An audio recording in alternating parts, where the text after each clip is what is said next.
So if I take a look at this variable, you can run descriptive statistics to frequencies. Another way to get to descriptive statistics is through some of these options over here. So if I say, okay, I'm not interested in really looking at that table again,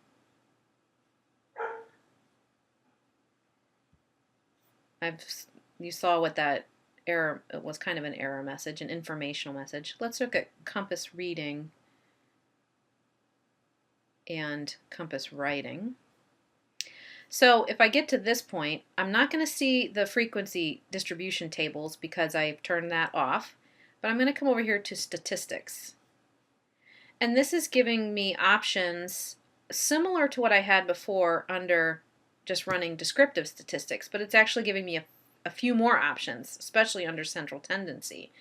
It's also giving me this option to be able to create percentiles and cut points on a scale variable, or on any variable really. So I can come over here and I've got these measures of central tendency. Let's take a look at all of those.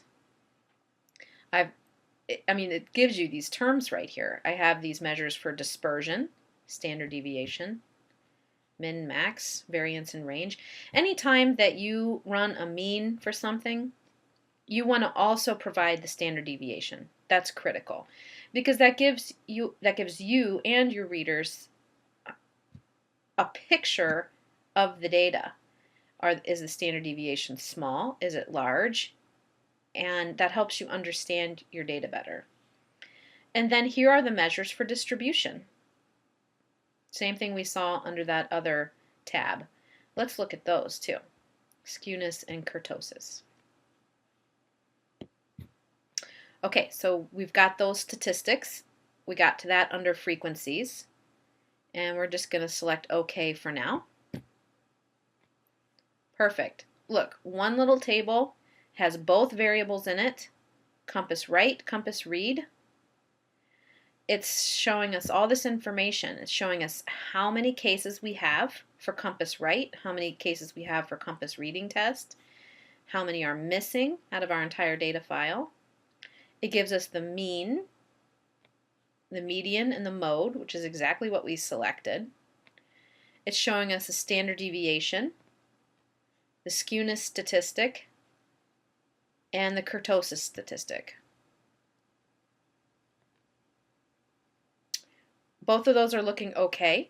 The skewness, remember, we don't want to be within minus 0.2 to plus 0.2. Kurtosis is looking a little close to peakedness on the compass reading. Remember that was, if it's a 5 or above, we could have a problem. And we'll take a look at what I mean by that, what it looks like in terms of graphical representation. One thing I wanted to point out here was with standard deviation. Okay, both of these variables range from 0 to 100. And I could have asked for that information on that last toggling box. So if you have a standard deviation of 21 for compass writing and a standard deviation of 12 for compass reading, you know a lot about how these variables are distributed by those standard deviations. Clearly, this is compass reading is much tighter distribution, meaning many more cases are closer to the mean in compass reading than they are with compass writing. This is a much bigger standard deviation. It's huge, actually. That standard deviation tells you that many more variables are spread out away from the mean. So if you look at two standard deviations, that's how you can interpret them.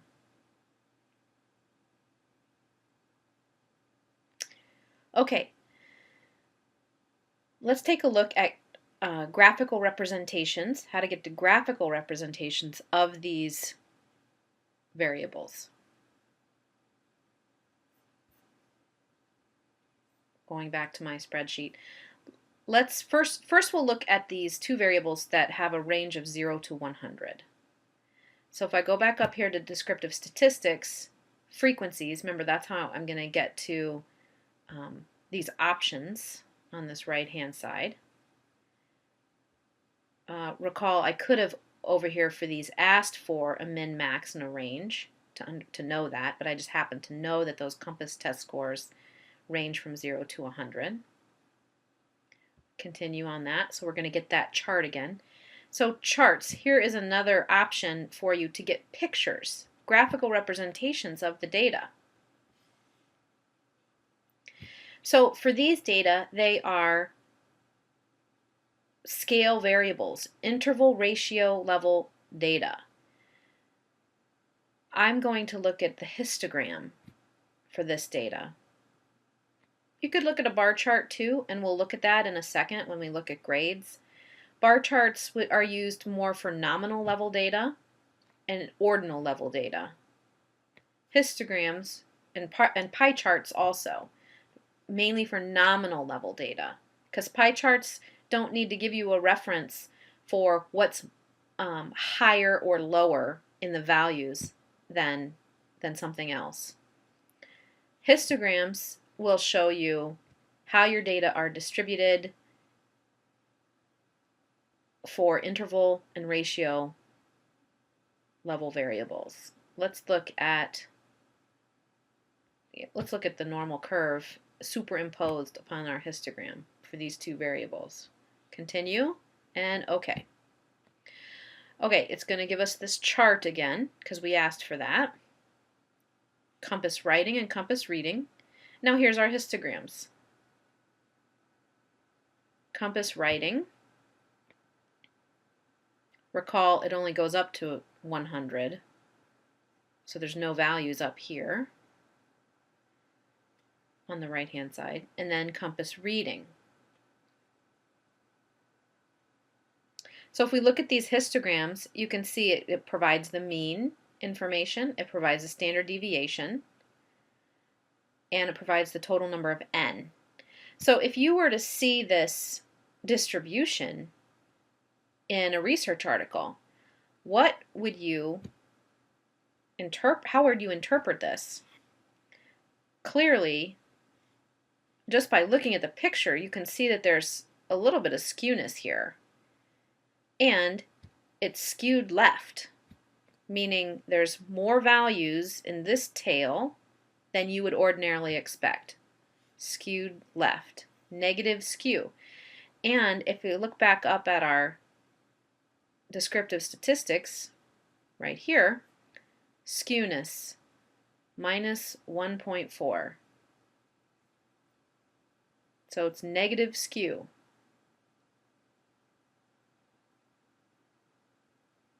Let's look at COMPASS reading. It's not nearly as skewed as COMPASS writing, and if you recall, those standard deviations telling us that the values are closer to the mean for cases, much closer to the mean. This is, you can see for COMPASS reading, it's more spread out. For COMPASS writing, it's more spread out, but for COMPASS reading, they're closer, they're bunched closer. That's the standard deviation, what the standard deviation is telling you. This is also skewed to the left, which is a negative skew, and our descriptive statistics told us that as well, minus 1.55. But take a look at the difference in the kurtosis. Kurtosis of 1.6 is well within our limits of acceptability for COMPASS writing, but for COMPASS reading, it's a 4, getting closer to the 5, which could be a problem in using parametric statistics. And you can see this just by looking at the picture. Look at how sharply peaked it is. Not a flat distribution at all. So that gives you two ways to get to descriptive statistics. If you just click on descriptive statistics, you can go through frequencies, and get the options box, or you can get very broad level statistics through just clicking on this one, descriptives. So those are descriptive statistics for one variable, looking at one variable, univariate, and showing you how to graphically represent that. Let's look at two other variables because I want to show you bar charts. Frequencies. Let's reset, and let's get one we know that's more categorical. Grade Math 23, grade Math 111. We know that that range is much smaller than those Compass test scores. We're going to go ahead and display frequency tables. And under statistics, let's get a lot of things that we might want. Let's get mean, median, mode. Let's get our standard deviation. And we'll get skewness and kurtosis just to check it. Continue. And let's also look at bar charts for these ordinal level variables. Bar charts. With the charts, bar charts and pie charts, it gives you an option here. Do you want to see the values in frequencies, or do you want to see it in percentages? I'm just going to keep it on frequencies for now. You have to think through what kind of results you would like to see. Okay, I selected continue and OK, and here we go. Here are the descriptive statistics for grade in Math 23 and grade Math 111. We got the mean, the median, and the mode. We have our standard deviation. And it looks to me, if you look at the standard deviation, grade in Math 23 has a smaller standard deviation, so those values will be closer to the mean than grade Math 111. It looks like we have negative skew, pretty small. And for kurtosis, we have a little different distributions there, but pretty small values. Virtually no kurtosis in these distributions. So we asked for frequency table. That's what you get next in the output. We've seen that. Those are the frequency distributions. And here comes our bar charts. So another way to graphically represent one variable. Here's our bar chart for grade in Math 23.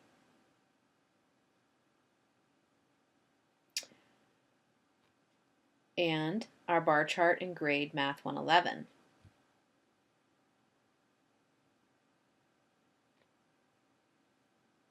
And that's it for how to run univariate descriptive statistics in SPSS.